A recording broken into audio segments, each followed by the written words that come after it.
So yeah, you were talking about something really trippy that was very unexpected, which was your sense of, is there a love field here? Mm. Which is not even the kind of thing I would normally think about Mm. or necessarily like. Yeah, just say some more about your experience since you got here around that, if you're willing. Yeah. Well, I'm in it, so it's I gotta like zoom out a little bit to talk about it. Um,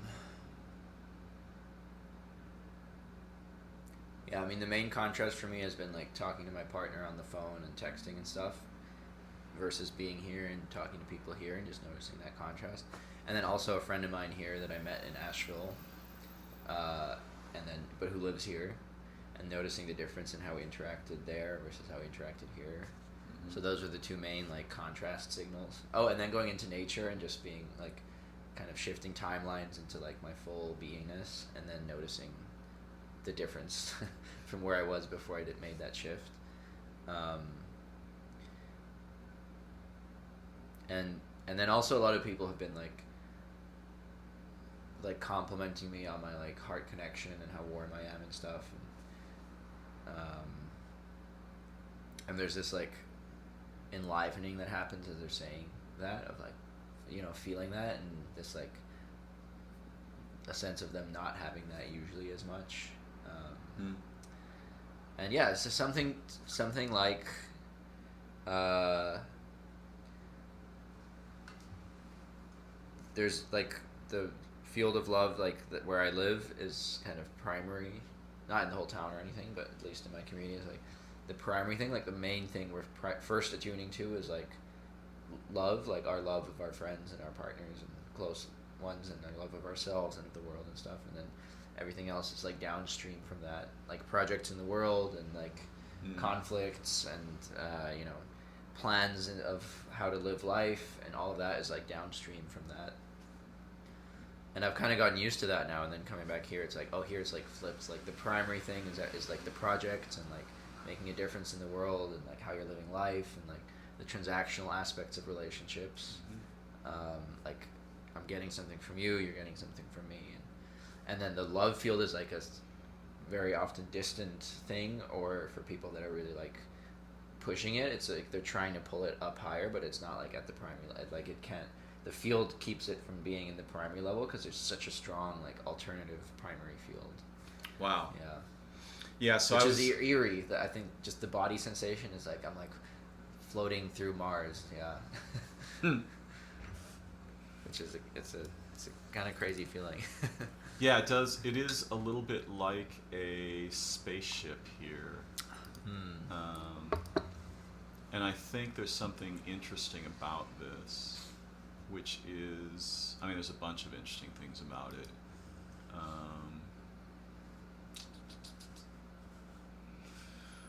What am I doing here?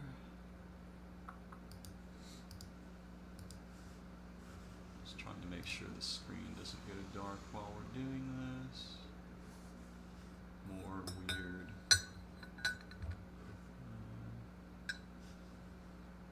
Technical things.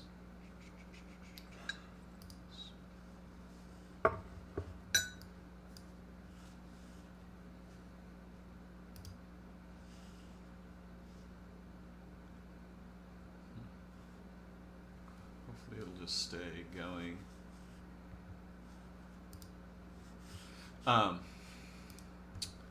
So I've been here forever. I've hardly ever left. The few times I've left, the places that I went were very different, but nothing like where you've been. So it's hard for me to get a read on like how it might actually be in a place like what you're talking about. But there's a few things that I know that are weird about this and about here. And one of the, these things are just sort of my speculations or perspectives, right? I'm not trying to say this is how it is or anything like that. What's true? I don't know what's true. I mean, I just know what I can sense. And there's this feature of modernity that's desperately trying to evict anything that produces novelty, including organisms or intelligence or Right. anything. It just wants like dead space because there's these three features that orient human awareness very strongly: vigilance, ambiguity, and prediction. So ambiguity amplifies vigilance, right? Because the more there's novelty, if you're threat sensitive in any way, you've got to amplify your vigilance. And this is for the sake of predictability, right? Like, so inside here, it's dead space. There's nothing moving in here except the screens and us, right? So it's almost like when I was a kid, there was this projection of futurity. I'm gonna write down thoughts while you talk. Yeah, there's a that's much better than a phone. Yeah. Yeah, so when I was a kid, I read a lot of science fiction, right? And the whole idea was that technology would save us from everything. We're going to have utopia. No more war, no more disease, no more poverty. And then we had films, for example, like 2001: A Space Odyssey. And for anyone who's seen this film, you will notice that the inside of the spaceship is absolutely sterile. There is nothing alive in there, right? So this vision of space travel involved dead space inside spaceships. But instead of getting that, what we got was this weird evacuation, right, of our living spaces to more resemble what it would be in a spaceship, right? Just dead clinical terrain, which lowers the vigilance threshold dramatically because it lowers ambiguity dramatically. And you don't have to worry about predictions much inside dead space. There's another really trippy feature of the human sort of inclination to value predictions, which is of course the basis of physics, right? Physics is all about predictions. How do I make this thing not go to sleep?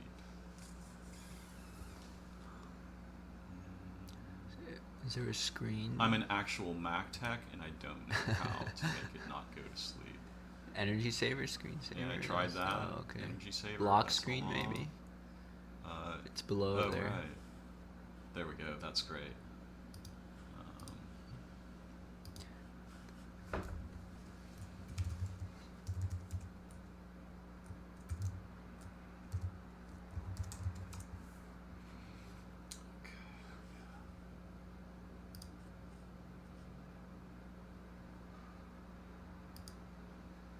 And maybe turn display off when inactive up there. There's this one? Yeah, that one and the one below it. Yeah. Great. So,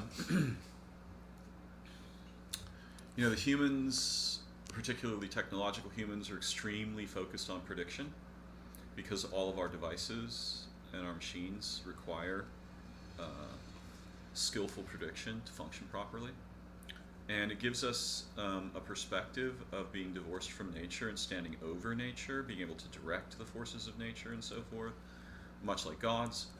I think there were some biblical references at the Tower of Babel, like don't let these people break them up into little groups because if they can be coherent, they're going to rip out the foundations of heaven, which we could even imagine to be what we think of as quantum physics, but I'm not particularly inclined to travel in that direction, though I had some weird insights about it this morning.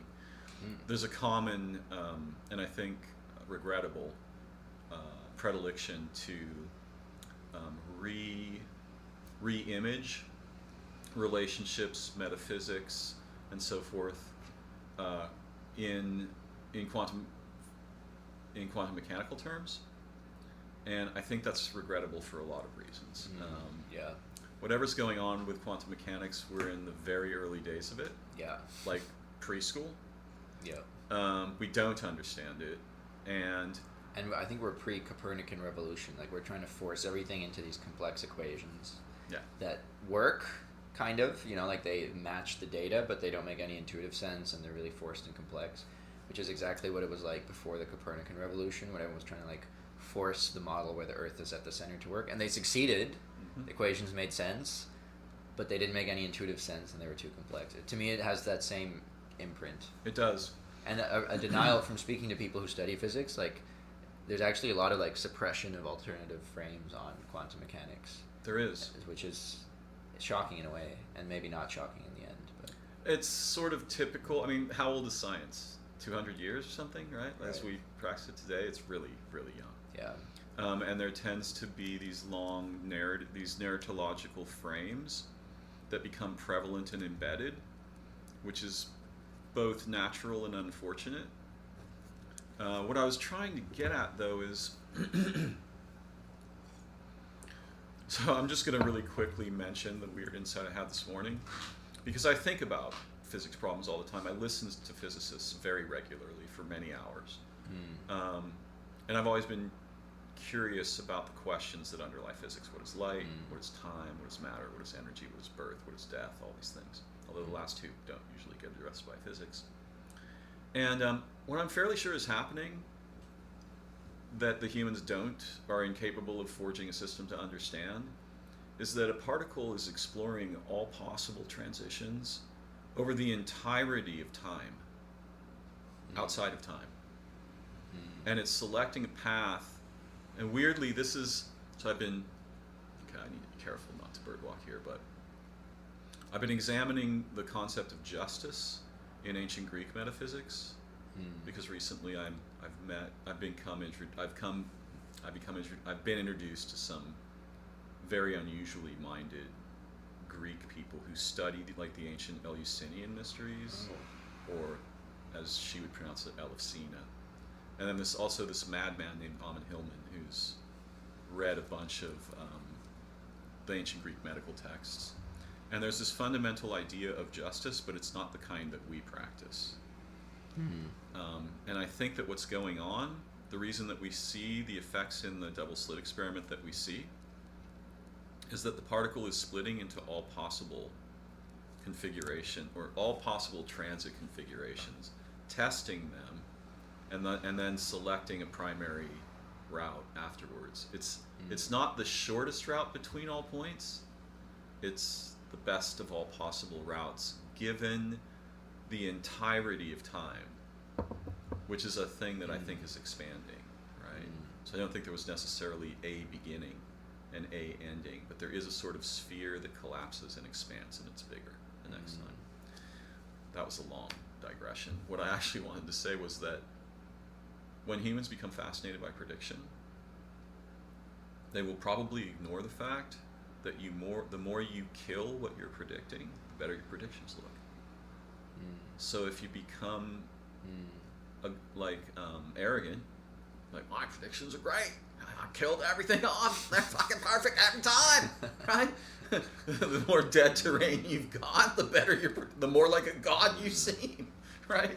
This is sort of also the idea of the laboratory, right? Like, make a box that nothing can affect, and then look at just one thing inside that box, which is the weirdest possible approach to trying to understand nature. What are your thoughts?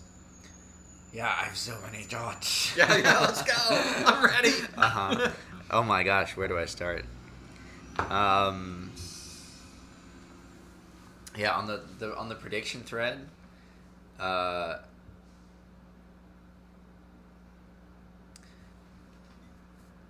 okay, no, let me start from the beginning of my list and then go from there. Yeah, so with the ambiguity, the list of ambiguity, predictability, and what was the first Vigilence. one? And vigilance. I guess I would have a slight, I don't think it's a disagreement, but an addition, which is that in this spaceship, those things have not been suppressed. Like, the spaces are not dead. I mean, they are dead, but they channel that in a very specific way. So people are very vigilant, and there is a lot of ambiguity, and there is a strong drive towards better prediction, but not towards life, but towards the perpetuation of this modernist machine. Because SF is this hub of innovation, and has created a lot of the deadening structures, because there's this really weird warped way that those primal forces have been channeled towards, like almost like within the spaceship, ambiguity has been created in like a controlled environment, so that all this like vigilance and predictive energy is not. It's no longer like the meta environment is dead, so nobody has any tracking of vigilance of like nature or of like energetic flows, or and so all of that is like totally controlled and deadened. And then within that, there's this like artificial microcosm that's been created, almost like an artificial womb is the image that's coming to me, where we're all just floating in this like artificial womb, and in there's like the creation of ambiguity, such that people re-channel their vigilance and their predictive drive from like reality basically towards this like constrained, distorted channel that then creates more of the deadness.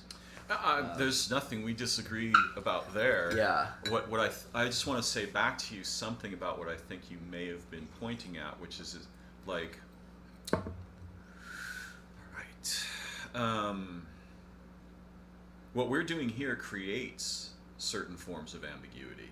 It doesn't Like just here, limit you mean? them. Yeah, here Right. here in San Francisco. Gotcha. Right. Okay, yeah. And in sort of Silicon Valley, Yeah. West Coast, this whole thing. So we exchange the ambiguity that we might get in a natural setting Right. for a sort of highly curated technological and conceptual ambiguity instead. Like, Right. we'll take this instead, or Yeah. this is being foisted on us primarily. I mean, Yeah. I think it's I don't necessarily have a strong opinion about. I'll be right back. About whether or not. I probably do actually. I'm thinking about it. So, personally, I cannot imagine that ambient electromagnetic fields have no effect on our cells or bodies. It's impossible for me to understand how that could be true. Everything that the cell membrane does is mediated by electromagnetism. So I imagine you and me, for example, trying to have a conversation, say in a parking garage filled with revving semi-trucks. And how would that go? How could, what we have to do? Write things on pages and then show them to each other because our voices would not be hearable. We wouldn't even be able to hear. I mean, we'd just be devastated by the noise field. So, I don't know, how aware of it you are, but if you looked at my Wi-Fi, like if I turn on my Wi-Fi on my computer, right, you would see, I don't know, wild guess, 70 networks. Right. Doubt that's the same where you live. Yeah. And that's just Wi-Fi, right? What about the wires, all of the things? Well, and the human field too. I don't know if that's mediated by electromagnetism. Like, I don't know the mechanism of it, but I just know that there is something, like it's in the air is like an expression. Mm-hmm. And I've really been feeling that being here, like what I was telling you about this eerie, like field of love being repressed kind of thing. Like, that does feel like a very tangible force on me. And maybe it's just mediated through like my brain and there's no actual like physical waves happening. But I think probably there are. But anyway, I don't know about the mechanism. But I know, we don't know either. It is a real thing for sure that has a huge like shared effect. And then the juicy thing that's been coming up for me is how all of this would manifest or does manifest in the field of love when that's primary. So with prediction in particular, like if the field of love is primary, then you have like loved ones that you're like connected to, like not completely unconditionally, like if you killed their mother or something, like maybe that it would break, but like almost unconditionally, like anything you could do within the range of like what you would just naturally do is contained within that container, and that actually creates massive predictability and replaces the need for predictability in the external world or in all these other forms that everyone is constantly seeking predictability. And also it removes ambiguity, a certain flavor of ambiguity, because you're like, I know I can rely on these people and I know I'm loved and I know I can love someone like kind of in perpetuity in a sense, and so then that ambiguity is on. And then all the other need to reduce ambiguity and to increase predictability that I see here, everyone is just like so obsessed with, all of that just falls away and you can exist in the chaos of the world. And there's still a desire to bring order to it and that is aligned with your values. And it's not like you just like, at least for me, it's not like I withdraw from the world, but I do stop like compulsively and anxiously seeking predictability and the removal of ambiguity. And my vigilance then can soften, and it softens out of this artificial womb.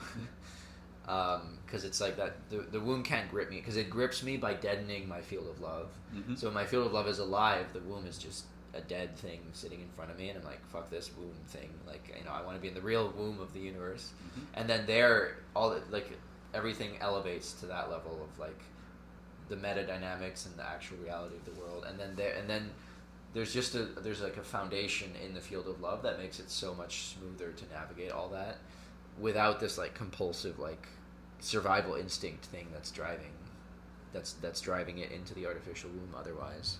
Yeah, flight, fright, freeze, fawn. Right. Flight, fight, freeze, fawn. Right, yeah. And of course here what we fawn over is deeply weird and non-human. Not human. I don't mean non-human, I mean not human.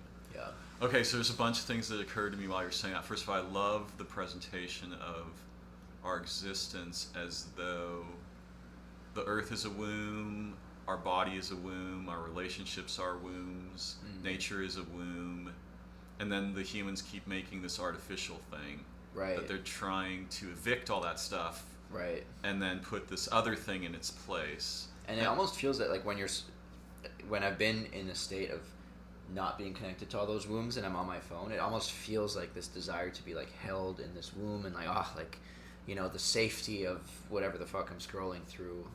I mean, not even the specific things, but just the sense of being part of this artificial womb that has like order and structure. Oh my god, so fake yeah. nurturing, Yeah, there's so much there. Okay, so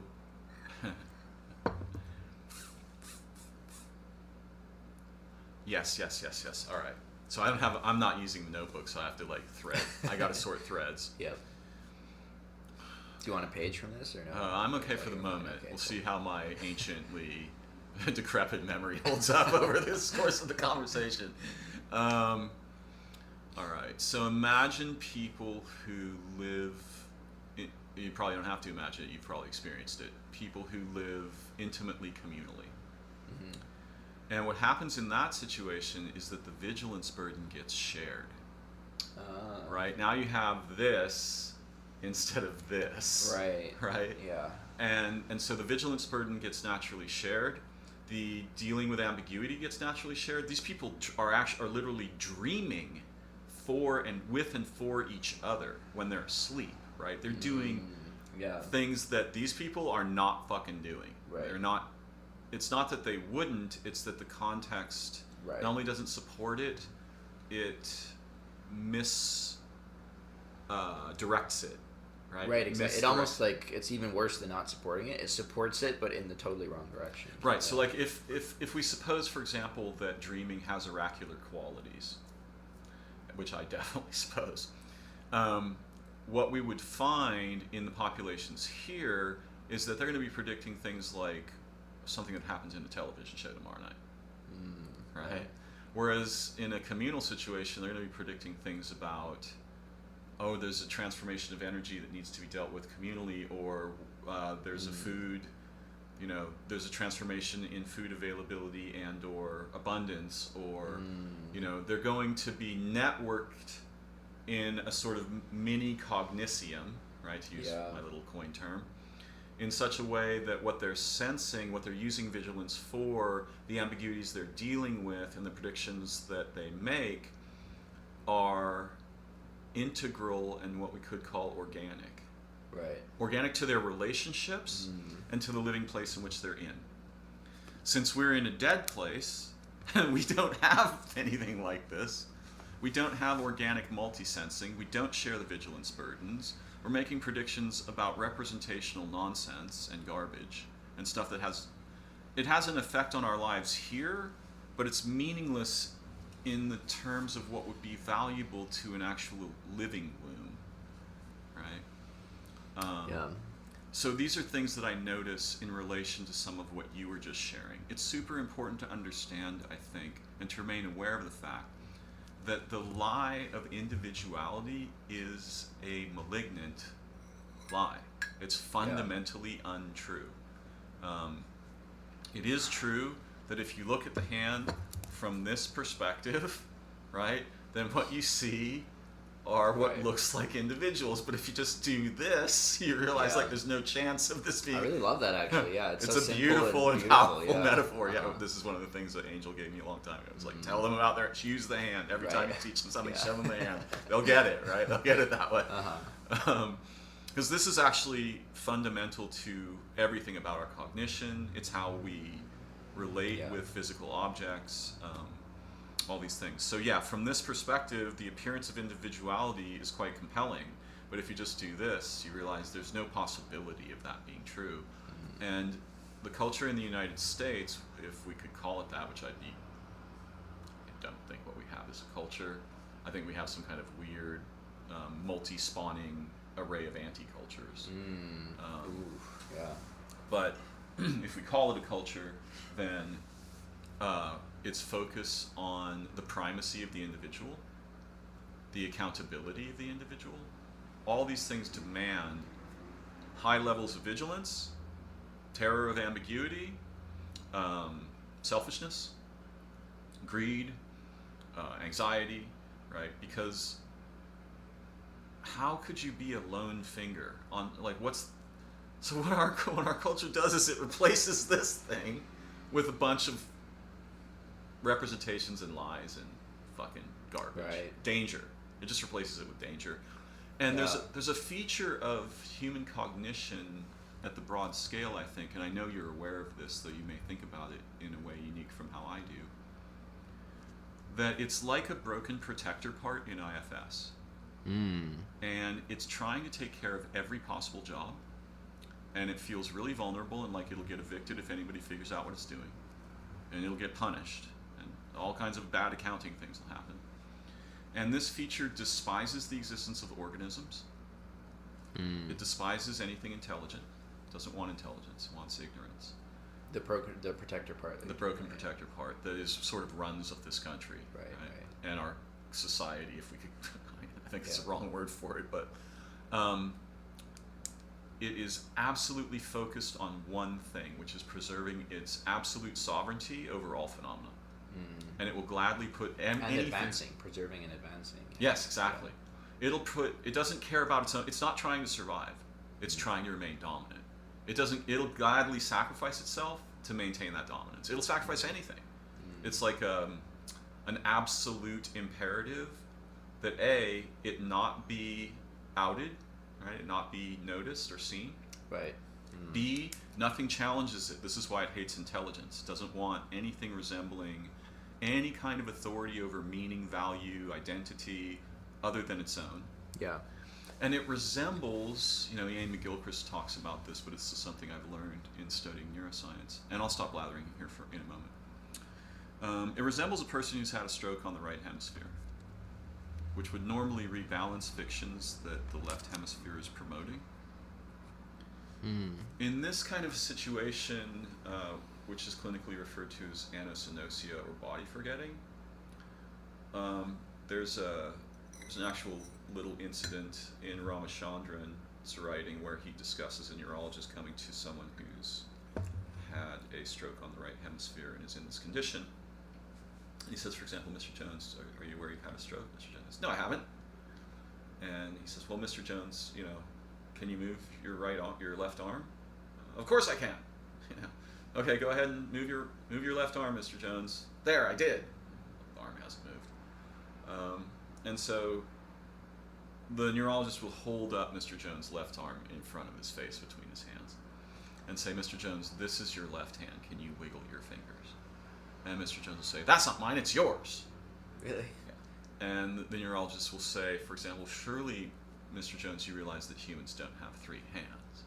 And Mr. Jones will say, yes, but as you have 3 elbows, it follows that you have 3 hands. Right? And this kind of thing.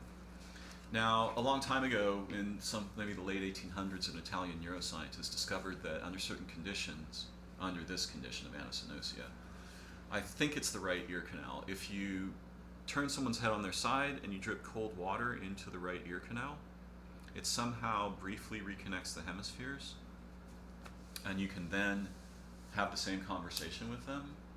And in this case, the one that I'm citing here, the person began crying and said, "I'm so sorry. Of course I know. I just don't know why I was lying to you. I feel terrible." Right? This kind of thing. And so it's almost as if in one of McGilchrist's arguments, which I love, I'm so glad he wrote The Master and His Emissary, because I was aware of these things long before his book. One of his proposals is that modernity, our societies, they are like this feature of the left hemisphere. They're uncorrectable. They just want to dominate, and anything that can be said is true. Right? Obviously it is true that something has been said, right? If I say these words, it's true that I've said these words. And so this aspect seems to conflate that truth with validity. And you can see this in, for example, the illocutions of people, certain political figures, let's say, without being too specific, right? So anything I say, it's true. I've said it, it's a fact. Right? And also in the sort of opinionaires that the culture breeds, right? Like, they don't want, there's no acknowledgement of external authority, expertise, none. There are cohorts in which the acknowledgement of external authority or expertise is highly inhibited. Right? Yeah, I would extend that and say,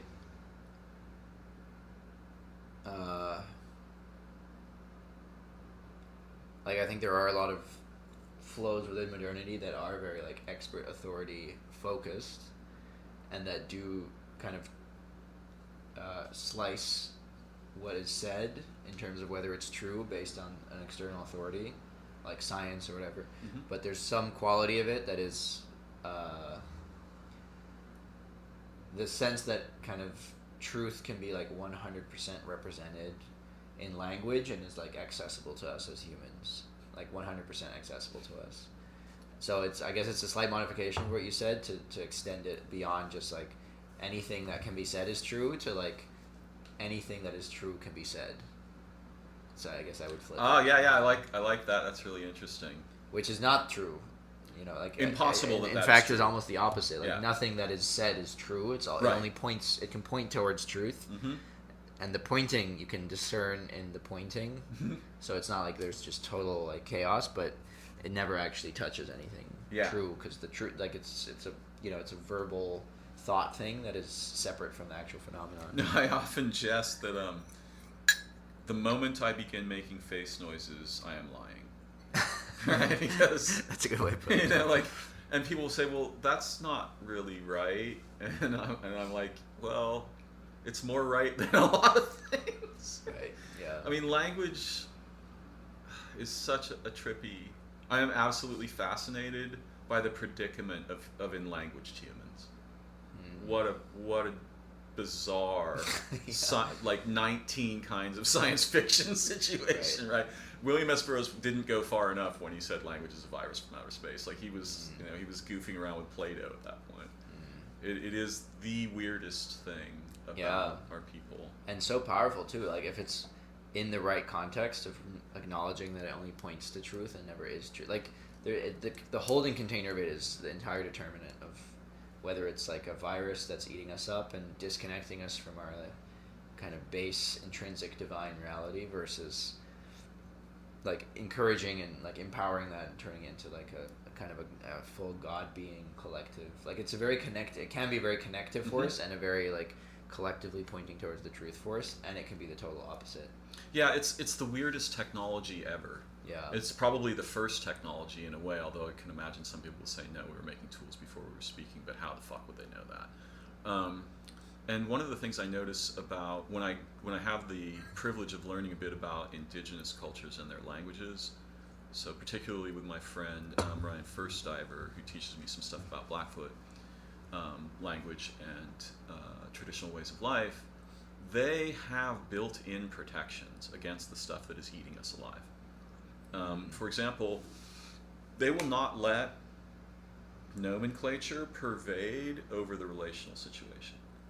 So, for example, if you see someone there's a complex set of verbal transformations that would occur if you were up on a hill and you saw something moving in the distance, and as you approached, you realized, oh, this is someone on horseback, perhaps. Oh, this is perhaps a male on horseback. Oh, this is perhaps Joe, who I know, right?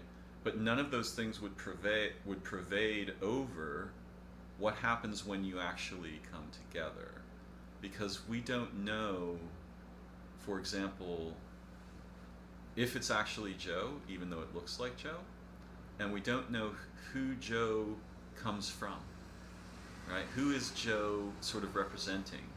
All these features are open, and I'm probably misstating this to some degree, but I remember actually the word for something far away, which is, I think, matapi, and then mamatapi, and then it means like one is coming. But we see what one, not who, right? There is a being, right? The fact that it looks like this and that is interesting, but it doesn't, and the words don't pervade over the relational situation.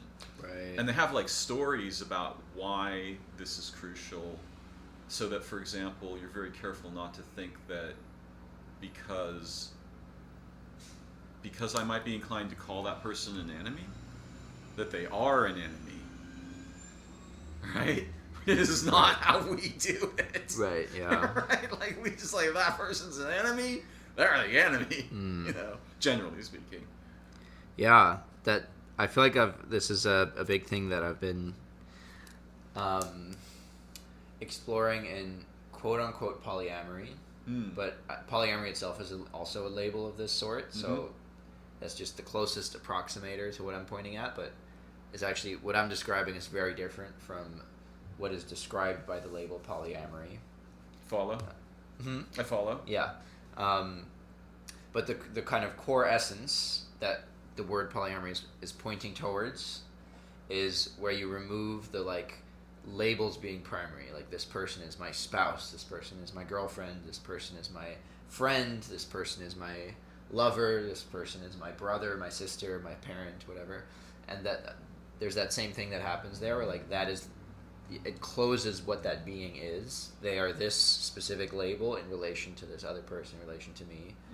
And then you get like, each of those has, like, a one-dimensional list of characteristics that, you know, it's determined by whatever culture you're in, or, like, the norms of your family or something like that. And you're mainly adhering to that list and how you're relating to that person. So you're relating to their representation, which is closed and doesn't have space for being. And so it's dead. You're relating to them as a dead thing. By the way, ambiguity, like, you can right, see, exactly. right, the how closure to of the evict ambiguity. The closure evicts ambiguity. Exactly. And there's another important reason. Okay, please continue. Yeah. And so then there's that, and then when you're instead in the field of love with that person, which doesn't happen instantly, or, I mean, actually, I guess there is a way that if you're both in that, you can, like, already come to that immediately without labels from the very beginning and explore it from the beginning that way. Where, like, you're in each moment relating to that person as their full being, and you are determining, like, for example, with my partner, we do have, like, a lot of norms, and rules is maybe too strong of a word, but we do have, like, agreements between each other, but they're very specifically tracked onto our dynamic, and they change, you know, like, sometimes week to week they change, but not arbitrary, like, oh, I'm just gonna do something else, like, we talk about it, but there's this, like, alive fluidity to it, which only works because we're both totally not in that representational way of relating, and we're purely in being and, like, attuning to each other really deeply. And also, like, there's a deep respect for each other as beings that we're sharing a life with. And so it actually works really, really, really well to do that. It feels a lot safer and less ambiguous than if we had a set label that had a set of requirements, because then you always have this doubt, like, and I was talking to someone yesterday about this even, who was more on the monogamous side, and they were like, if I was not monogamous, I would always have this doubt that the person is going to choose someone else over me, or is going to, like, betray me in some way, and so I need the closed representational container to feel safe and to remove the ambiguity. But it actually increases the ambiguity, because then you always have that doubt, whereas if you're attuned in this way, then you like feeling the other person always in resonance with whatever the agreements are in that, and you trust that if it's changing, they're going to, like, shift they're going to communicate about it, and you're going to shift it together in collaboration. Mm-hmm. And so then you're grounded in the field of love, and then there's way less ambiguity. The ambiguity disappears basically because you're in that relational field that's nonverbal and non-representational, and there's no label. Like, you know, I call her my partner for like ease, so because people have like know what that means roughly. Right. Yeah. But to each other, we're like we're nothing. We're nothing and everything. We're just what we are. We're not a word. We're not a word, exactly, and that doesn't mean we're not committed.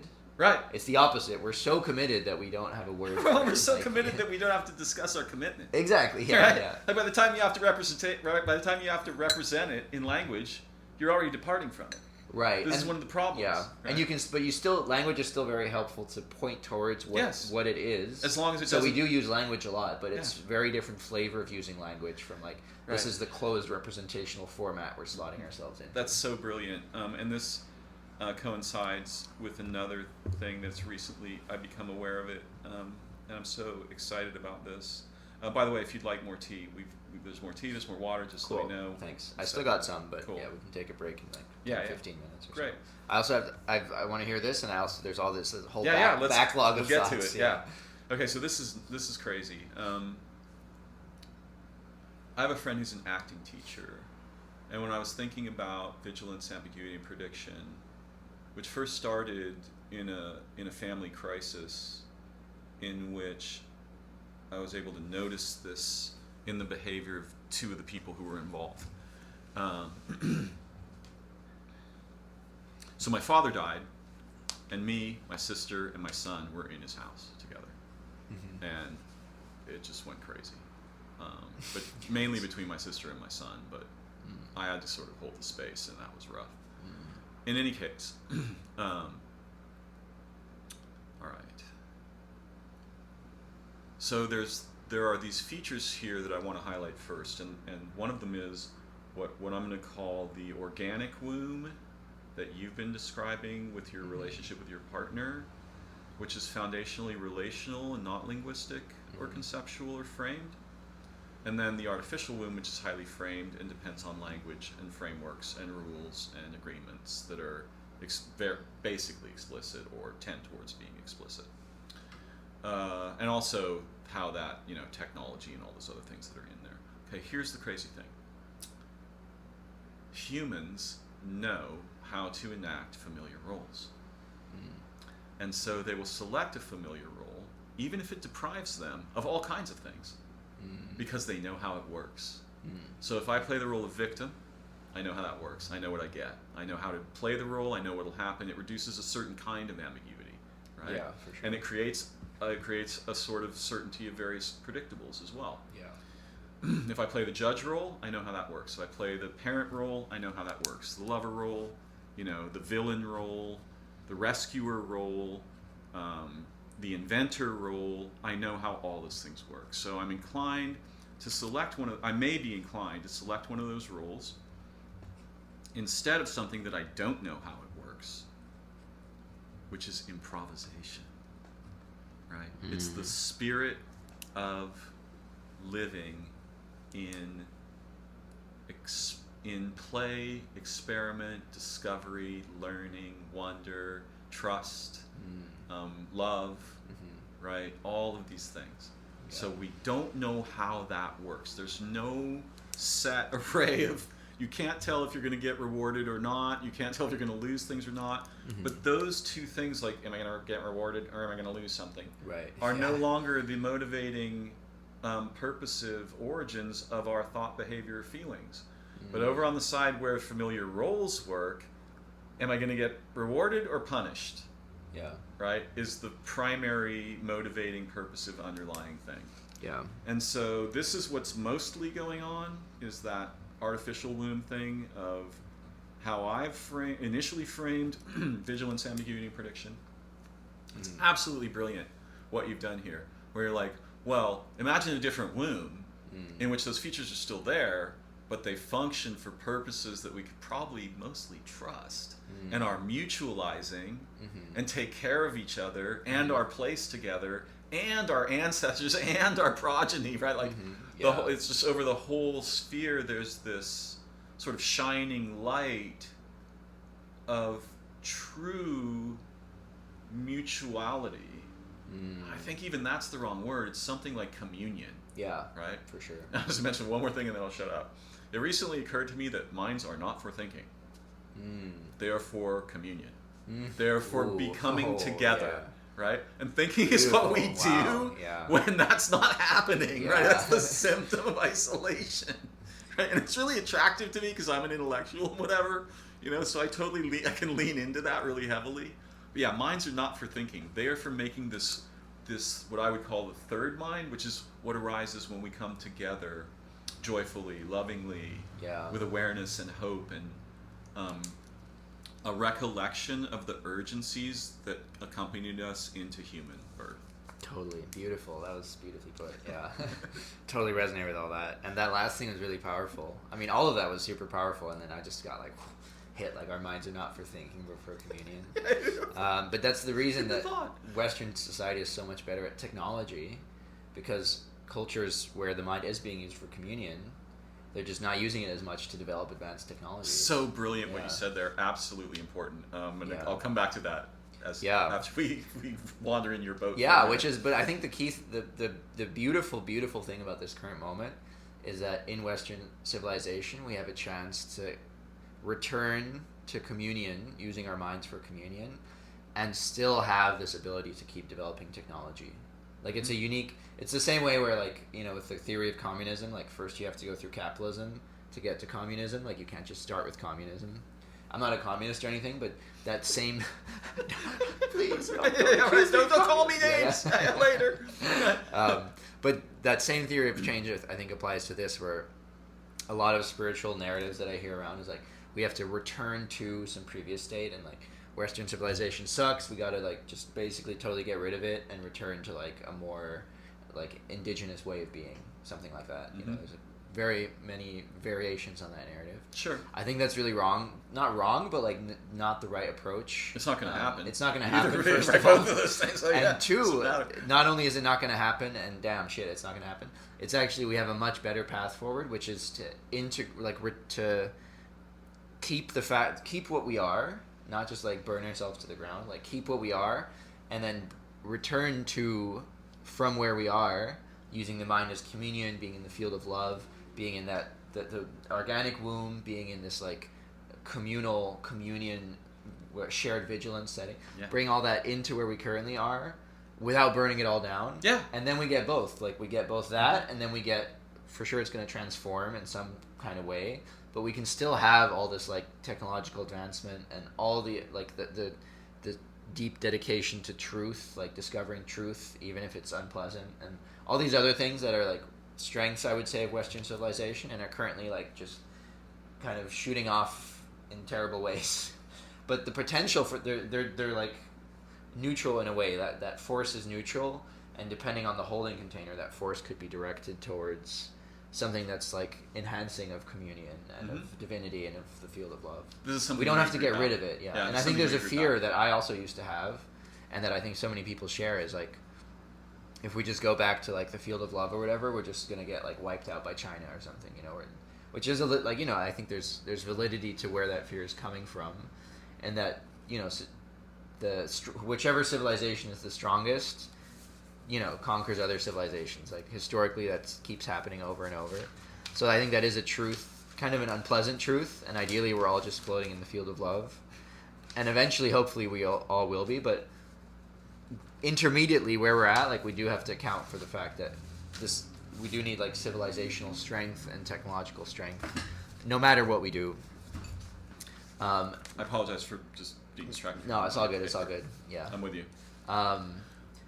But it's not mutually exclusive, which was a huge insight for me to realize. And the reason I know that is because I'm in that now. I'm in that field of love, and it has not at all reduced my desire to be in that sharp technological mindset towards creating things. It's just totally shifted how I'm in it and what it's pointed towards. But it's not that just dissolved. And it's also in terms of being really productive and stuff. There's definitely a flavor of sacrificial productivity that is gone from me now, but the core of being very productive and sharp is still there. and its motivation now is not like, you know, needing prediction and vigilance. It's not coming from this like anxiety. It's coming from like being in the field of love and wanting to deepen it and advance it. And so that's it. But it's still there, basically, is the big thing. And then also on the role selection thing. Yeah, that's the feeling. I think if you're in the field of love, you don't need to select a role because you're in the safety of the womb, and the ambiguity of the relational container is low. I mean, there might be a lot of ambiguity in terms of like, oh, now we have a conflict, and, you know, am I going to partner with this person or no? So there's still that ambiguity, but the basic, like, I'm held in a community ambiguity is gone.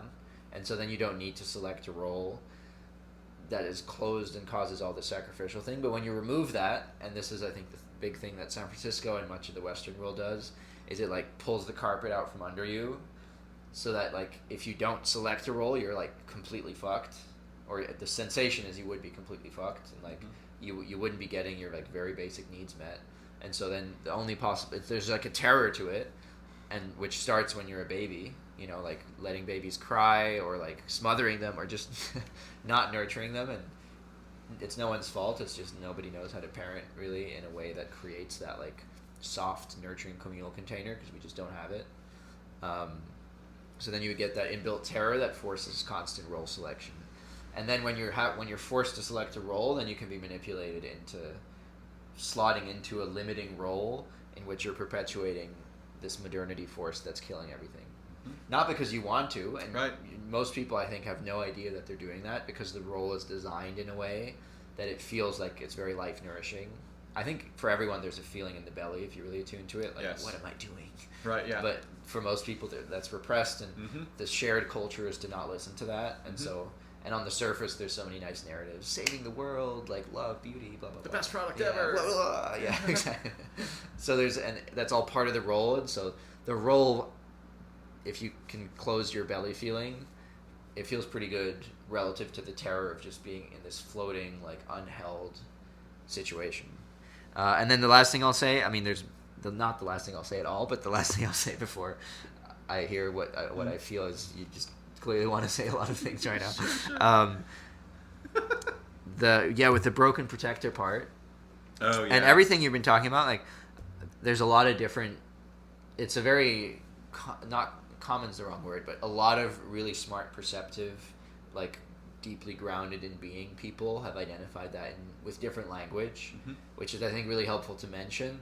It's the same way where, like, you know, for example, like the Dalai Lama said once, like, someone asked him, like, how should we become better Buddhists as Americans? And he was like, don't become better Buddhists, use Buddhism to become better Christians. And the idea there is, like, all religions are kind of pointing towards the same enlightenment state, just with different frames, and just use the one that works and realize they're all pointing towards the same thing, but you don't have to be, like, killing the other people or finding the right one or something. Like, they're all right in their own way, and also all wrong in their own way, you know, like, they all have failure modes, etc. But anyways, it's all the same thing, is that there's a lot of different frames pointing towards the same, like, phenomenon of this, like, broken protector part, force of modernity that's killing everything and deadening everything. And to name a few, one is dominator culture from nonviolent communication, which was Marshall Rosenberg who identified that. I mean, that's exactly the thing it's the same thing that I was pointing out when I talked about hates intelligence, doesn't want there to be organisms, can't stand any sort of ambiguity, wants absolute dominion over the nature of all phenomena. We could go on. The list is like infinite. It just keeps going. Yeah, and that is dominator culture. That term from NVC is pointing towards that thing as well. And then also, like, Moloch, you know, the idea of Moloch. Both in the more, like, and technical what sense. Is it? Wedico. Wedico, I haven't heard of that. Oh, yeah. But I'm sure it's also... I think that's pre-Moloch, but yeah, Gotcha. Wedico is just sort of it's a similar thing. Yeah, and especially the poem Howl by Allen Ginsberg, I feel like really nails the sensation of it. And then also Heidegger talks about this a lot. And in particular, that part of it is the abandonment by being and the self-concealment of being of its own abandonment, which is a huge part of it. Like what you were saying, it doesn't want to be seen. No, yeah. And it's really does not want to be seen. Like, no, any view it's of really it... strong. And basically every frame that supposedly sees it is actually just concealing it more. Those frames get captured by it. Exactly, right? exactly. The frames that it's very active in capturing any frame that could reveal it. Exactly. Let's put it that way. So then people feel like they're seeing it. Like, I feel like wokeism is like maybe the most current prominent example, but there's like hundreds today, and historically Christianity too, what it became, not the original spirit of Jesus, but Christianity post Jesus, and 1,000 other frames, which you're like, you feel like you're seeing it, but actually it is directing your eyes to distract you from actually seeing it. And it's so it's impossible to overstate how powerful that and subtle that force is. And I myself, and I'm sure for you too, like, constantly we have to like re-see how we're not seeing. This is the difference. This is like why a fundamental agreement that I'll make with someone with whom I presume that I will have political, religious, or ideological conflict is, could we just have the agreement that when we're together we will try to see better together? Every time, no matter what we're doing, could we just have this agreement? And it's really helpful, because if there's an actual bond forming and we make this agreement, it's very powerful. Otherwise, what happens is people sort of just promote their pet biases, right? Generally. Yeah. Some people, I should say. Yeah. Please continue. Yeah. So that was a big one, and then this is a big juicy one. Okay. They're all juicy, but. We're like unpacking a meal. Yeah. Or like, Christmas dinner or something. Right, This one's really cheesy. I can taste this. This is the turkey. Yeah, right. What you said really struck me about when you're in the community, you don't have the vigilance is shared. And that's a huge, this individualism is when you remove this palm and everyone is just in this individualist thing, then your vigilance has to go to like 1,000%, because you have to be vigilant of your entire relational landscape. And you don't have any input from other sensors. You're a single sensor system. Right, and you can't trust, you don't have a shared trusting sensory system, which is so stressful. I mean, no wonder everyone is like depressed and anxious. I mean, no human is capable of that, honestly, and that I think that's why there's such an energy that I'm always, and here it's so strong, but everywhere, of like, I'm not quite good enough, and I'm trying really hard, but it's not quite working, and like, what's the right solution? And then that can get hijacked, and you have a billion people selling you all kinds of things that are going to like provide the answer to being in this literally impossible state of being an individual organism that has to like track your entire reality yourself. It's like just not possible. That was one of the things on my list. On your list? Yeah, the thing you just mentioned. That's on my list. Oh, nice, cool. Right. And then and then with the vigilance, that's such a beautiful thing. Like, instead of like, I'm here and I'm like vigilant. If you have a shared context, the field of love, if you have that, and not just in this like woo-woo kind of, the field of love, also in that energetic sense, but also concretely, like, we're translating that into like, we're actually in something together. Like, we're sharing something. Right. Like, whether we're living together, we build the house together, exactly. we clean the house together, we like assign roles that are like related to what needs to happen. And so I don't just mean like we're just feeling it, but we're still living in our homes, separate, 30-minute drive apart and whatever, and it can still work with that context to some extent. It's kind of more nuanced, but when you have that, then there's the spaciousness for all that internally driven vigilance to shift externally, and then you have this communal vigilance, and then it becomes actually quite easy to recognize this like beast of modernity that's trying to constantly hide itself, because you're not wasting all your energy on the vigilance of your relational dynamics. And that's also why individualism is one of the reasons it's such a huge thing in that system, is because that prevents your vigilance from being directed towards keeping yourself and your loved ones safe from all the hijacking forces that are out there of modernity, but also of like spirits and of it's all kinds of things. And there's also lots of good things out there. I don't want to be in this paranoid frame like everything is bad. But not everything is good, for sure, in terms of what it wants to do. And the good stuff isn't particularly militant, whereas the bad stuff tends to be, exactly. right? So it's exactly. So you need that discernment. And also the discernment gets massively amped up if it's communal. And you're like syncing up. It does. There's a very real feeling of like when you sync up with someone in the vigilance and discernment, it gets like really amplified in a very non-linear way. Like I don't even know how to put it into words. No, we agree. There's no efforting involved with the conscious, or there is, but very little. efforting involved with the conscious mind. Like with my partner, for example, but also with my friend network, there's like, just like in the course of how we relate, unconsciously, there's constant shared vigilance of forces around us. But also not, opportunities. And opportunities, but not with the, like, I feel like the word vigilance is almost associated with strain, because the way that we have to do it, because we're in this isolated bubble, is so like strained. But it's actually a very soft feeling when it's in a relational field and shared and just showing up unconsciously in the field. There's like That's a an important softness point. to it. Yeah. That's an important point. Communal vigilance is sort of round edged, and the Right, other stuff is exactly. sharp. Yeah, exactly. Right? It's pointy. Yeah. Yeah, and then the with the shaman, I was thinking as well, like, so I did this. So I have a qigong school that I've been part of for 4 years. That's in Russia. Wow. And that's the only school outside of China that's part of the Chinese Taoist Association. So they're closely tied to that lineage. And there was a lecture once on like mentors, like what makes a good mentor, what makes a good student, how do you identify good mentors. And he said this thing that blew my mind and then made total sense.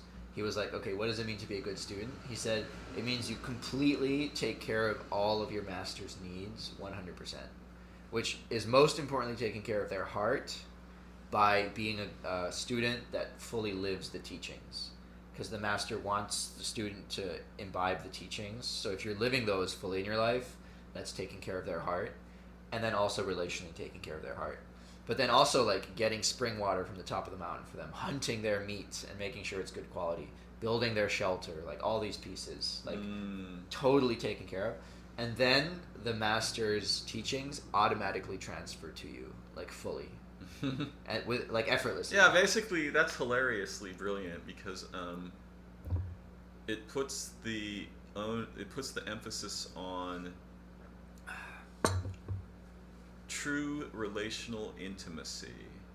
Yeah. Essentially, there's a way of translating that into you create an absolutely healthy, authentic womb for them. You make that womb. Exactly. Now they don't have to worry about the womb. Exactly. Now everything comes to you, right? Exactly. It's like hilarious. now they're in your womb. Yeah. And they're just gonna naturally like osmosis out into your womb, and you're gonna become their wisdom almost.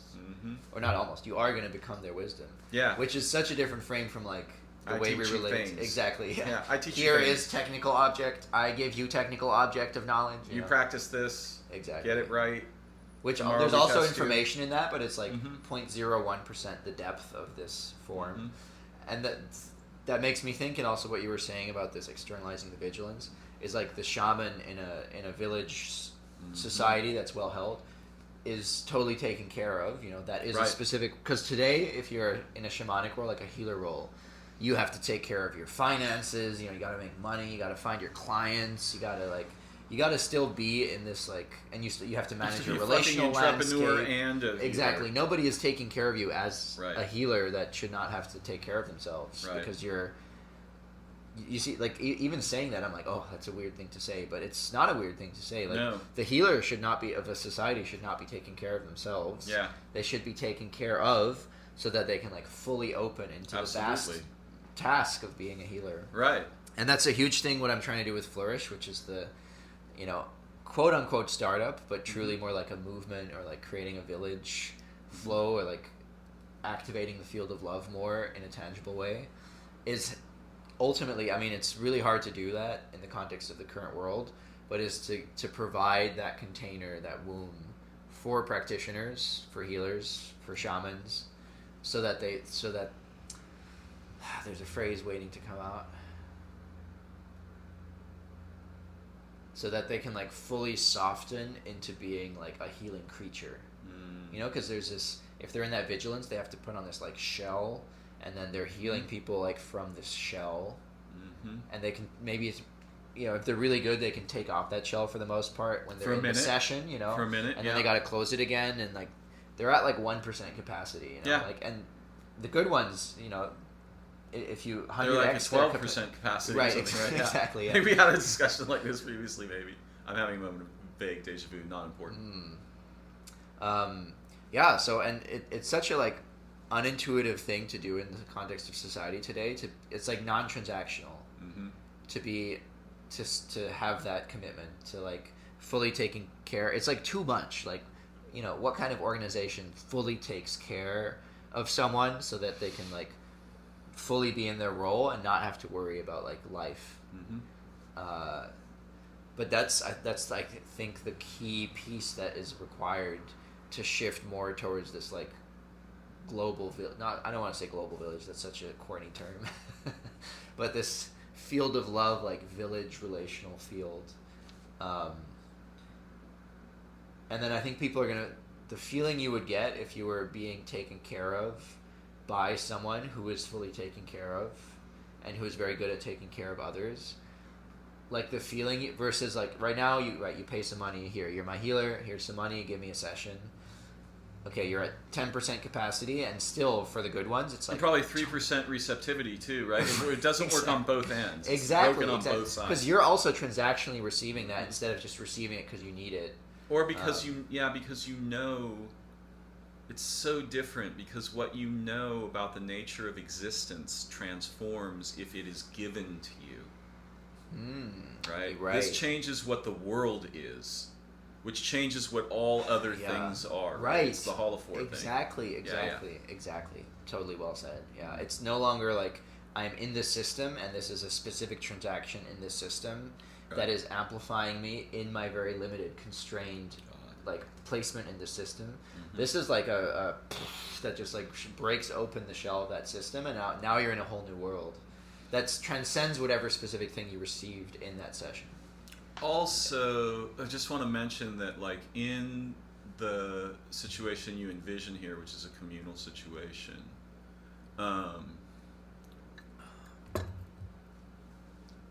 the benefits of the work of the healer when they are not inhibited by transactional, sort of the dead womb thing, when the sort of the patient or whoever, the person, receives those benefits, it's a completely different way of receiving them, and it's much more easily transmitted to the whole, right? It doesn't just heal that person.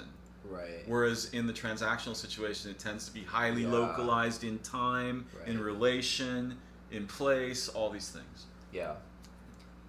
Totally. And there's a scarcity to it, you know? There's like, I need to make money.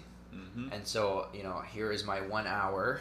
Right. And then I got to close it after an hour, you know, no matter what's happening. I'm closing this after an hour. Yeah. And this is the service I'm providing, and that's what it is, and that's what you paid me for, and you got to pay me more for this thing. And, you know, it totally makes sense why people are in that, because that's the transactional system.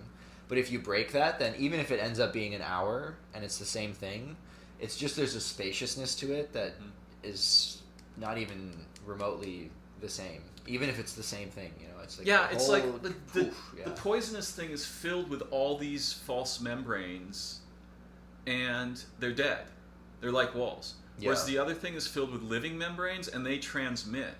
Right. So the benefit and the wealth and the healing and the insight and the love, it's constantly magnified. This is how nature works, right? The idea that nature's like red in tooth and claw and a bunch of competing organisms is insane. It has nothing to do with what nature is like. It's the tiniest part of it. It's massively symbiotic. Right? So the walls are there, but they're alive. Right. And they transmit and receive naturally. They give the benefit back and forth all the time. They magnify that benefit dramatically. This is sort of why life can be locally negentropic in a way, I think. What do you mean by the walls are alive? Like, I think skins I get what of you the mean animals, the surfaces of the leaves, the bark of the trees, right?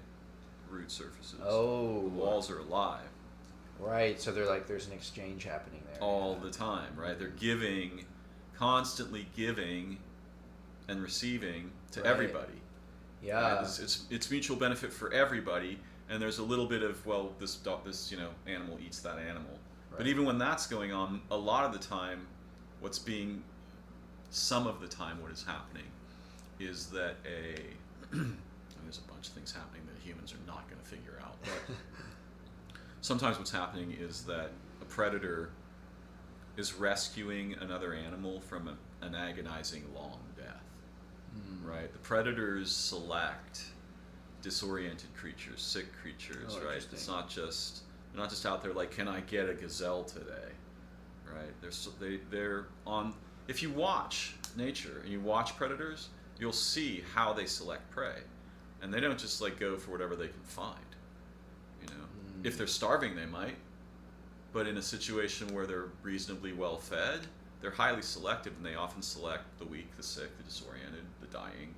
You know, and so in at least some cases, perhaps not all or even a majority, but some, an animal that would otherwise suffer a lingering, agonizing death, right, is given the opportunity to get out over, you know, a span of 40 seconds, 2 minutes, right?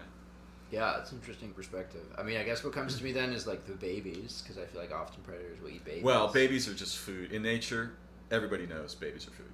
Right. Right? That's just a thing. Right? The babies are food. Yeah. Yeah, the thing with the walls and the living walls, the human equivalent of that feels like what we were talking about earlier, where like you're in a role, I'm in a role, we have a closed dead wall, versus you're a living being, I'm a living being, and then we have this permeable wall where our living surfaces, the shell, I just, like, if we don't have a shell, we're just in ourselves as beings, then our actual living energetic membranes are touching. Also in our language, like they're touching, and then within that we might like set boundaries, or you know, to make agreements, or you know, it's not like we're just like all just like in an orgy suddenly. Like there's still boundaries, but the boundaries are of two living things, like, and there's permeability, and like things are moving when those are established together, the membranes intelligently intermesh. Right. Yeah. Right. And when they're fluid. Yeah. Yes. Yeah. Exactly. And when they're established by rote or role, they don't do that. Exactly. Right? There's highly limited. Exactly. Yeah. Highly limited in their capacity to mesh and support each other. I think. And they're dead, and there's the channels between them. I almost have the visual of like a trickle, right? Like, I'm in my shell, you're in your shell. Yeah. And then we have this like predetermined role-driven connection, and it's not nothing is coming through, but it's like a trickle, and I receive a little trickle from you, and I'm like, you know, thirsty, like, give me the little trickle, and it's like drop, versus the easy and then you're in this like, oh my god, I gotta establish all these channels, and there's this by the way, scarcity, that leads to things like you know, if you were to go to the average restaurant out here and buy a meal, right? Say you go down to Gordo's down the street and get a burrito. I'm gonna give you a 4-pound burrito. What are you gonna do with that? You go to one of these restaurants, you get enough food for 3 people, right? And what that is actually representing is the lack of what you're talking about here, right? So the humans are consuming massive quantities of food in a way to make up for what they're not receiving. Yeah, totally. They're just getting the drip feed relationally, right? And so they're like, well, I gotta make up for what, you know, this massive deficit that's been building up over the past 15 years of my life, or however long, right? Totally. I so mean, you know. And all substances. Too. Yeah, like, absolutely. 95% of Western capitalism, Western civilization, is like withdraw meeting human needs is like so easy. Like like, you know, we're wired to meet our own needs and each other's needs. If if we don't have all these systems in place, like, it's not that hard. The basic ones of like relational intimacy, community, some level of like spaciousness and like self-connection and like, you know, etc. Like, it's not hard at all, but the structures are like you withdraw and actively repress the things that would meet those needs, and then you fill the hole with like all the consumerist things that are all like marketing. You make things that vaguely represent the things that were extracted. Exactly. Right? Exactly. And so you just basically you give them the wrapping paper, you take away the chocolate and give them the wrapper. Exactly. Right? And then put something inside that's not chocolate, but that kind of very vaguely reminds you of the possibility of chocolate someday existing again in your experience. Right. Which is hilarious, right? When people watch television and they watch shows, and I watch them too sometimes, right? I'm not without video entertainment, but you know, we don't have lives, so we watch other people living lives on screens. Really? What? Are you serious? Like, it's crazy. Why would you ever do that? And yet, think about the prevalence of that behavior. Yeah, I mean, I do it sometimes too. Like, Yeah, me too. It's hard not to in the world today. It is. Yeah. I noticed that once I went on Twitter. Like, I very rarely go on Twitter, but sometimes I have like spells where I just like go on Twitter. And so I once, a few weeks ago, I had a spell, and so I was on Twitter, and I was like, "What am I doing here? Like, this is not. I feel that this is not nourishing. What the hell am I doing?" And I realized I wanted to be like I wanted to be part of my tribe and like just the gossip of the marketplace, kind of, like what's happening in my tribe, like who's saying what, that kind of thing. It's very but it was not actually satisfying at all, because I don't know any of these fucking people, or I vaguely know them and met them once or something. Or, and even the ones I know, what I'm reading on this screen is not actually fulfilling that need at all, because it's not comparable to the. I mean, actual those fucking communication, objects themselves, they are a replacement for something so astonishing that if we even knew it existed, we wouldn't do anything else until we got some of that. Yeah. Right? They're a replacement for uplink, which is outside the human cognition, right? Like, yeah, there are intelligences. They used to be with us, and they're not anymore, mostly. I mean, this is kind of a religious assertion, but yeah, that thing represents the angel. No, for sure, absolutely. Right? It's uplink. Yeah. It's a representation of it, which to the hand is this thing, right? It's the thing that leads up system to what it's an expression of. Yeah. Right? Totally, yeah. And I think, until I experienced that myself, I totally misrepresented what it was. Oh, yeah, that's entirely natural. Yeah. I mean, also, the humans are being sold all kinds of models and ideas. I think I thought it was like this instead of like this. Yeah. Like, I thought, like, here is me, and my grounding is me, and then I can connect to this, and then I can connect to the higher God intelligence or whatever. Or I didn't call it God at the time, but there's I felt there was something. But I start here, and then I go upwards, and this is like an addition. And then now that I've felt it, it's actually like this. Like, I'm just discovering what I actually am. Like, I am this. I'm like, exactly. I'm emergent from this. Right. And I'm just uncutting off my finger. Exactly. My finger, not even putting it back on. It was always this already. I just wasn't feeling this part. So it's almost like nothing changes, because nothing and everything changes. Like, nothing changes because it's not like you're adding pieces to yourself. You're not starting as a finger, and now I'm adding all these pieces. Like, they're all there already. You're just feeling them. And so you're the same person, and because you're no longer a person, you're what you always were, which is like a piece of I call it like the divine consciousness. Or yes. Everyone has a different name for it, and it doesn't matter what the name is. No. Uplink or Gaia or We whatever. can use different names for different purposes, exactly, and in fact, this is another weird thing about language. Humans seem to think words have meanings. That's a really weird way to approach language, because we use words to mean things to each other. So the words it's purely should relational. serve us, not we serve the words. Oh, totally. Yeah. Right.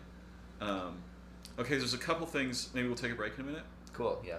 There's a couple things. We could keep going, I think, for days. We could just not eat here. No, there's. I don't even know what time. Oh wow. Yeah, it's been a while. Okay, so one of the things I noticed when I had the insight about roles, and how humans who are deprived of communality will naturally adopt familiar roles, producing drama triangles and all kinds of things. And as you can see in the United States right now, for example, which I would argue is the primary petri dish for information psyops and information warfare, military conflict is not required to defeat this nation. I mean, it's really easy to just get us to attack each other and ourselves, right? So yeah, I think we're the primary petri dish for electronic psyops, primarily emergent from countries we consider as competitors or enemies, Russia, China, etc. Well, I would say from within as well. That's true. Yeah, absolutely. That's an important. We agree. Too, yeah. That's absolutely true. I saw that as well. So there's something really trippy about improv. And this came to me when I was thinking about my friend Josephine, who teaches acting in the UK. That's when I got the whole thing of like, oh, familiar roles, we know how those work. Oh, improv, we don't know how that works. That's kind of scary for us unless we gain experience with it together. But the weird thing is that actors do this very ironic thing, right? Where they take a structured role and they invest soul and life into this sort of dead shell that's a script, right? And they bring it to life in a role, which is an astonishing and ironic kind of magical thing to do. I'm not sure what to make of that yet, but I find that really trippy. A couple of other things I'll mention briefly. In a single censor system, I have to be right. In any situation where people are habitually absent from a relationship, being right becomes really important. And in any situation where people are present in a relationship, being beautiful together becomes more important. Ooh, yeah. Right? And so which thing, like, how do you want to live? That's a big part of the NVC thing as well, where nonviolent communication, Yeah. which is when you're in that relational field together and you're tuning to feelings and needs, being right completely dissolves. And I've witnessed this many times. It's like shocking. You're like, I literally give zero shits about being right. I just want my needs met. And the being right was like a substitute. The same way we were talking about before. When you remove the thing, then you throw in all this hijacking stuff. Like, I have to be right. But no, we don't give a shit about being right. I mean, in some ways we do, but not in this like intense relational way. Like, I must be right over this person. All that we want is to have our needs met. So when that is just directly attuned to, like, yeah, the being beautiful together is just so naturally and easily becomes the primary thing, and like everything is different. As you were saying before, like your whole world just changes. Yeah, the womb rejects the artificial replacements of itself. Yeah. As we establish something within it that is authentic. Yeah. You know, what you were talking about technology is also important, because I'm something of an expert on the problems in the human use of language and linguistic conception. Well, you need to get rid of language? No. Right? You're not going to throw the language away. How are you going to do that, right? So what we do is we transform how and why we relate with and through language. Because we're not going to get rid of it. And it's the same thing with technology. Yeah. Like, right. so we're not going to get rid of technology. I mean, barring, we blow up, we wore ourselves back to the Stone Age or whatever, which isn't impossible. I hope that doesn't happen. I think there are some other intelligences involved that would likely interfere if we try. And then the other thing that you said that's really interesting is, well, everything you said was really interesting. But the thing that struck me is one of my close friends, I'll call him Dr. B, he absolutely despises McGilchrist, just hates him, and thinks that he doesn't understand that it's exactly these left hemispheric-like faculties and behaviors that allow humans to dissociate completely into an abstract dimension from which world-saving technologies emerge.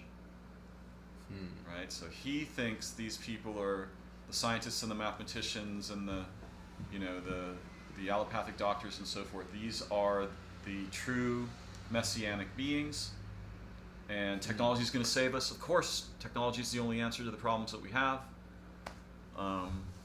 which I think is bizarre, but I'm glad somebody's presenting that idea to me. So I really am.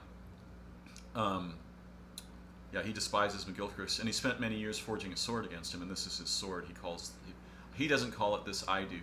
I call it ex-phrenics, right? These are people who can dissociate into wildly abstract, mathematical, the mathematicians, the physicists, the philosophers, the experimentalists, the empiricists, these people, the inventors, the technologists, all these people, right? They're like, they can completely dissociate from their humanity into this extremely complex manifold of variables that they can encompass and manipulate intelligently, right? So these are the ex-phrenics, and that's a real thing.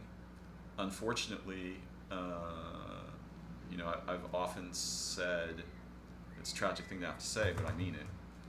No scientist with the slightest degree of ethical soul would ever publish. Absolutely, they should not. Under no conditions should those people publish, because everything they publish will be weaponized. In the current situation, the artificial womb owns this planet for now. Until there's something better there where they could trust that it won't only be weaponized, it's unethical to publish. Wow.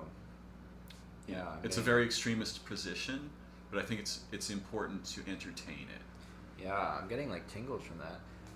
Yeah, that connects to a big thing of Heidegger, but I also don't want to like, disembody it from myself into Heidegger, because it's a deeply held thing for me as well.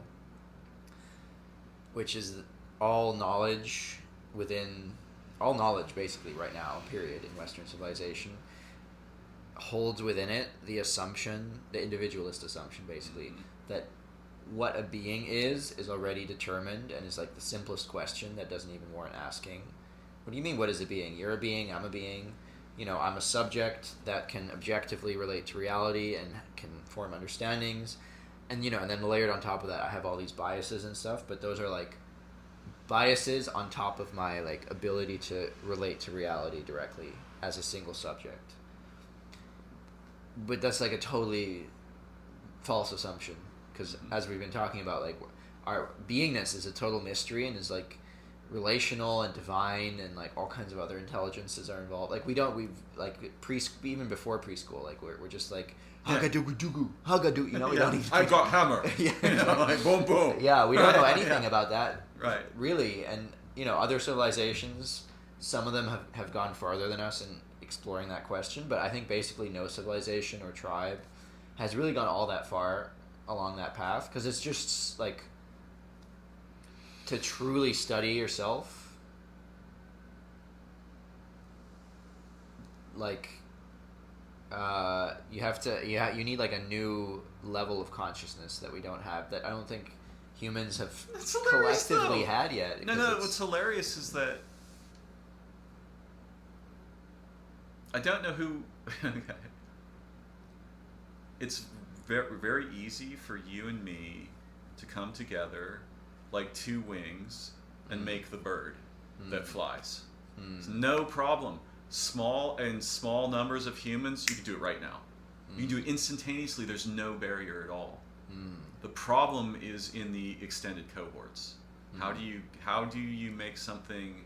One of the things that I think is plausible and perhaps a reasonable thing to do is to make something that's so profoundly human and alive and vital and brilliant and amazing and joyful and loving that nobody wants to be left out, and it's just outcompetes. Yeah, Totally, and it has to be something we do, right? It's not a thing it's not like you tell people things and then they're like, oh, of course, right? No, you have to give them things to do together. They gotta feel it. Yeah. Also, it has to be enacted. Yeah. Because this is what we get. We get some kinds of rewards from speaking and stuff. I do. But it's action together that really is rewarding, right? This is what you were talking about. Like, we live together. We do the things together. Yeah. Totally. But yeah, I think that the present, the sort of the Moloch and the Wedico and those, by the way, I would argue, those are absences. Interesting. They are not presences. I prefer to think of them as evacuations that function as if they are beings, but they're not beings. Right. Ooh. Right? This is how I often think of them. And it's very useful to notice this. I've watched people relate with absences as if they were presences, very directly, in relationships, in their vocational lives, in their educational lives. I've seen over and over again that humans become fascinated by an absence. And that's true. I have also, they relate with it as if it's a presence. So are there demons, right? Are there demons? Like demons in the sort of Christian sense, not the Greek one? I'm not so sure, but what there are processes that capture humans with absences. Yeah, I'm going to write that down, that exact part. It's a very powerful perspective, whether or not it's the only truth. I'm not a big fan of single valued thinking. Yeah, you're basically verbatim stating Heidegger, so Oh. You've come to the same conclusions as the best philosopher ever. So that's, Okay. that's a good sign. Well, I was shown these things. I didn't. Right. I didn't like walk to this castle on my own. Right. Um, Yeah, I don't think anyone Yeah. who gets there does. Yeah. I mean, my mind had a million mothers and fathers too. I mean, at least a few hundred in authors. Yeah. Maybe more. Yeah. Yeah, I want to come back to this knowledge thing and connect it to that as well. Should we take a little break? Well, I don't think because I have to Oh, you leave need to around go? 3-ish. Okay. And it's 2:45. Oh, okay. So I say we kind of just keep going for another 10, 15 Fair minutes, enough. and then Yeah. I'm definitely running out of steam, but I think we could play with that. We could be like, what happens in this like tail end, like running out of steam zone? Maybe new insights will emerge. So yeah, with the knowledge thing.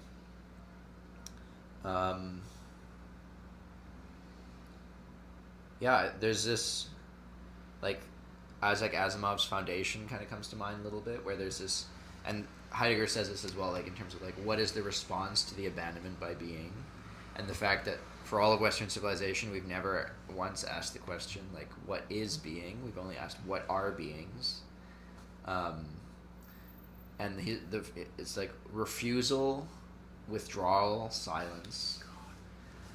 And I think that's the best way to pursue knowledge, and I think this is part of why I got tingles when you said like to never publish is the right like if you truly care about truth, like really deeply care about it, the only thing really to do is to withdraw from the constructs of knowledge in the Western world, not because they're wrong. No. They are right in certain limited contexts, and I mean, they're very there's helpful in 5 certain reasons ways. why that's an important thing to do, but I'm listening. Yeah. So not because they're wrong, because then they're not wrong. Like some of it is wrong, a lot of it is right in a particular context, but because it doesn't get to the fundamental truth, and the fundamental truth is like where like the divine is basically like the search for truth is the same as the search for the divine.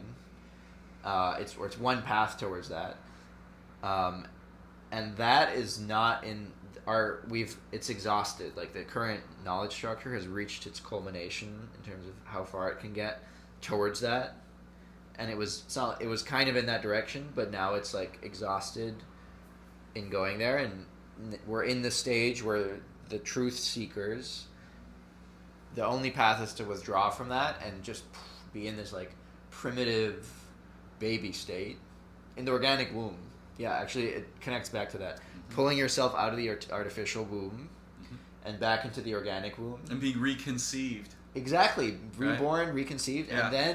And then we're, like, the way we relate to knowledge then is very different from... In the artificial womb, there's thousands of years of built-up knowledge, and we stand on top of that. In the organic womb, though, we're kind of just floating on our own, and we're like cavemen again. Like, what the fuck is happening? Like, you know, and so then what it means to advance knowledge looks more like what the Greeks were doing than what scientists today are doing, which is like, first of all, it's more philosophical, not philosophical in the armchair kind of way, but philosophical in like Philosophos. Yeah, just adoration of wisdom. Yeah, like, and wisdom as like what am I, or like, and then I dissolves, and then you're like, what? You know, you're just and then like, what dissolves? Like, yeah, exactly. And then you're like... Exactly. Yeah. And then you really got to be in that for like quite a while. I don't think I'm ready to not be in that still. I'm like, and for me, poetry is what emerges from that, and for different people it'll be I think some art form is like some necessary emergence from that. Mm-hmm. And you just got to be in that for a while, and we got to start being in it collectively, whatever that means. Like, I don't think I've really gotten there yet in my own life, but I'm building towards it to like really be in that collectively, not like kind of be in that collectively, but be like really in this like childlike state of fully in the organic womb, and like having the safety in our relational field to be there together, and not to like clench up and be like, oh, I know things. I know. And you know, like, right. I know things. Just be like, I don't know anything. I don't have words. And then I don't know. I have no fucking idea what's gonna happen. Because we don't know. Like then there's this deep like unknowing and uncertainty, and then but a deep knowingness within that. Because like now I'm there. Like now I'm touching I'm not just touching, I'm in, I am truth. I like, ooh, that feels right. Like I am truth now. Like I'm living as truth, and then, that's the only place to be, and then it emerges from there. It's one of the things that I notice here is it's a transformation of what to is. Huh. Yeah. Because what, Yeah. if you think carefully, Right. what is going on? What am I? What is that? Who is? Right. What are It's they like doing? What What is did they do? It's objecting. It's it's dissociative, right? It Right. takes you out of relation into the arbiter of values, identity, qualities, characteristics, threats, opportunities. Yeah. I made a whole recording on the problem of what. And there's actually this Zen koan that's kind of hilarious in this regard. What is the sound of one hand clapping? Well, it literally is. What?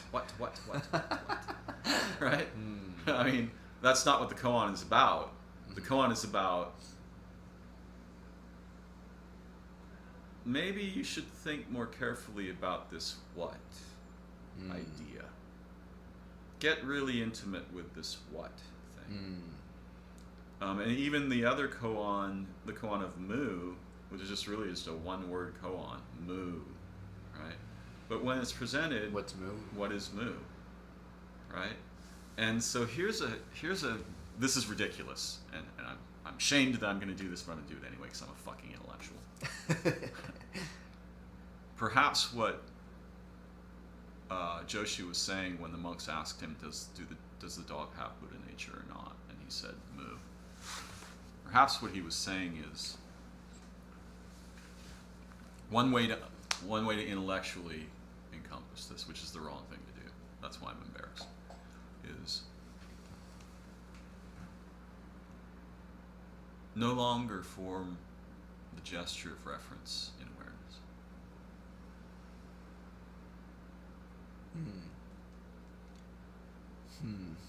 Rest without the gesture of reference. Now what? And of course, it's now what? It's not a what. And the only way through that gate is to actually become the non-referencing awareness. Which is similar to what you were talking about when you said we don't have these roles. Absolutely. My dad, my brother, my sister, my lover. Yeah. We're resisting the urge to make representational references, tokens, labels for our relationships. And so then improvisation must naturally prevail. Yeah. Right? Yeah, I love how all these things are interweaving. Yeah, what's coming to me from that is, because what you just described is essentially like enlightenment, like where you've totally... I'm just going to beat myself up for having done it. You just described enlightenment. What a stupid thing to do, you idiot. Stop that! Don't do that ever again. What were you thinking? Yeah, go ahead. Yeah, that's interesting that you felt embarrassed about describing enlightenment, Yeah, but actually I think that's really relevant that you felt embarrassed about it, because I gotta be careful how I weave in this. Good luck. Yeah. I think enlightenment, or any religion or any like structure towards enlightenment, the same thing happens that we've been talking about, where it gets hijacked. Yes. As like, oh, it gets looks like captured, you're seeing exactly. it, but it just loops back in. Yeah, this is why they burnt the Zen masters' books and things like this, because right. they knew. And when you break out of it, actually authority dissolves. And like, the Buddha says you gotta kill the Buddha. Which means like you're literally just being. And then there's this, like, the most important thing about that is there's this freedom in it to be like, I'm uniquely being right now. We're all uniquely being. And our unique being is gonna do things uniquely that haven't happened before. So instead of like, because when I was first encountering Buddhism or any kind of spiritual structure, there's this authority relationship to it, where this is prescribing what the highest form of human existence is, and then I'm following its path to get there. And this is, I think, a place where, like, actually I think Eastern culture falls short and Western culture has a strength. Like the divine form of the individualism of the West is freedom to fully be without following an authority structure, which in the also way it easily captured. Exactly. So the way it manifests in society right now is super fucked and damaging and destructive and not like true to being.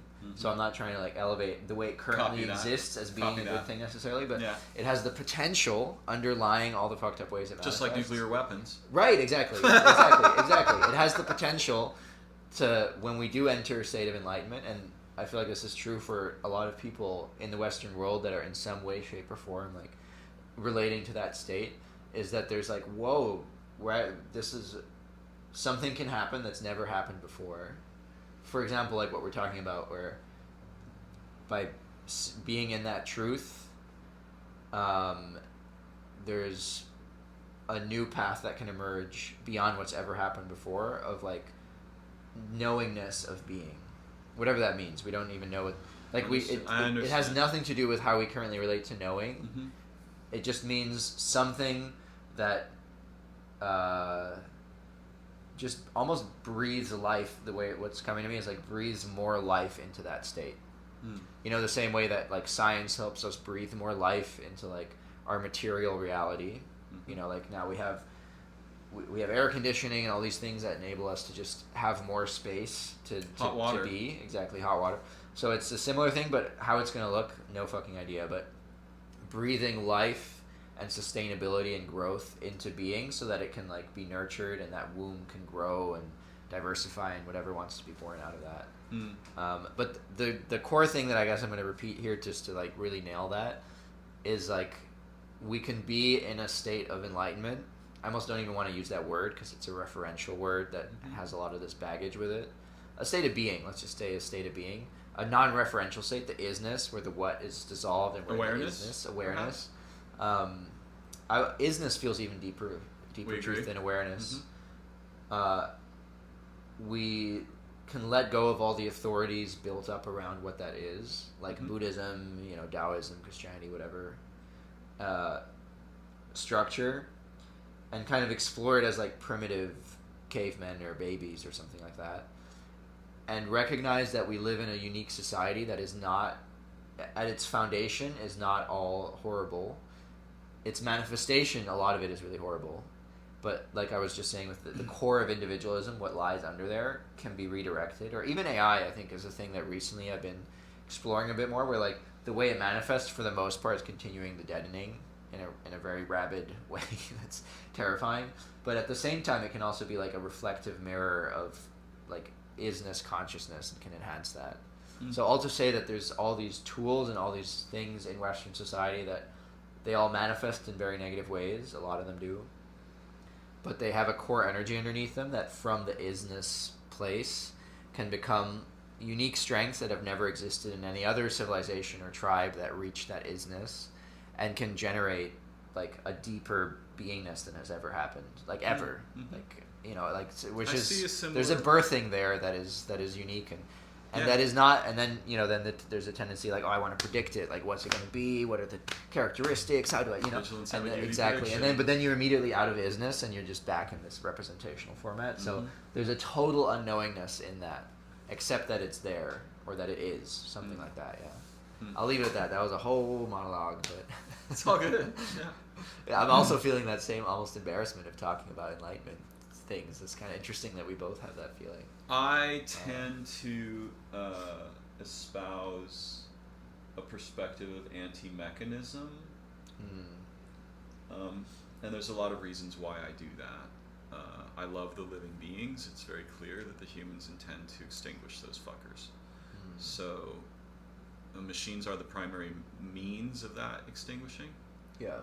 But I am aware, just like you are, that the technology is here, so it's probably not going to go away, which means we have to turn it to what we could call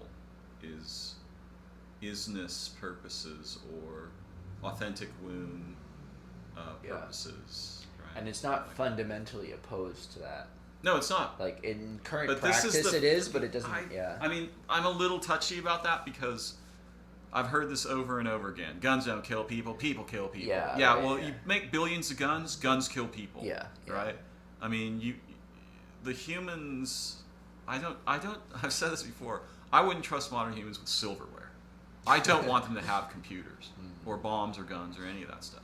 Yeah. If it were up to me, but I see the same point you see, and I also like language. Language is a huge problem for humans, but we're not going to get rid of it. So we have to learn together what we can do, how we can see, to revise the relationship with the tool that has captured us. Yeah, So- totally. Yeah, the tool that has become our master. And enslaver. Yeah, Mhm. yeah. It's weird. From millennia ago. Yeah. I think No, that the it's not a circle. new thing. Like No, it's it's the problem with this thing, Right, yeah, actually, exactly, right? yeah. The powers of this thing are really complicated Yeah, and fascinating. yeah. Cool. It seems like 3:00 is a perfect moment to end.